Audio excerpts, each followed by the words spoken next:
الدعاء له آداب، وهو الآداب في ذلك قد جاءت عن النبي عليه الصلاة والسلام في صور متعددة، منها ما يتعلق باستقبال القبلة، فإن استقبال القبلة عند الدعاء وخاصة في الشدائد من آداب الدعاء، وكذلك أيضا من قرائن إجابته. وقد ثبت عن النبي عليه الصلاة والسلام أنه كان يستقبل القبلة بدعائه، كما جاء في الصحيح من حديث عمر بن الخطاب أنه لما كان يوم بدر رأى النبي عليه الصلاة والسلام الكفار وهم 1000 ورأى أصحابه وهم 319، فاستقبل النبي عليه الصلاة والسلام القبلة ودعا ربه ورفع يديه. وهذا أيضا كما جاء في حديث عبد الله بن مسعود أيضا لما قال استقبل النبي عليه الصلاة والسلام القبلة ورفع يديه ودعا على قريش. وكذلك أيضا في دعاء النبي عليه الصلاة والسلام على الصفا، فإنه كان يستقبل القبلة ويرفعها، ودعائه بعرفة عليه الصلاة والسلام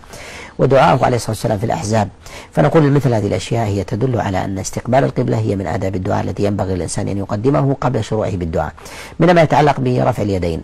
وكذلك أيضا في قول النبي عليه الصلاة والسلام إن الله يستحي من عبده أن يرفع يديه أن يردهما صفرا. وكذلك أيضا ما جاء في حديث أبي هريرة في قول النبي عليه الصلاة والسلام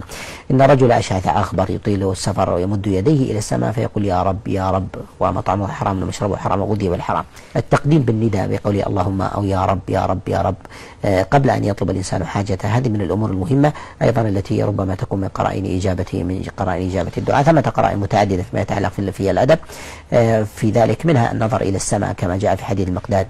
عليه رضوان الله تعالى أن النبي عليه الصلاة والسلام نظر إلى السماء فقال فقلت الآن يدعو علي، فاستسقى النبي عليه الصلاة والسلام أصحابه، هذا في الصحيح. كذلك أيضا ما جاء في حديث أبي موسى الأشعري في نظر النبي عليه الصلاة والسلام في السماء، وهذا ظاهر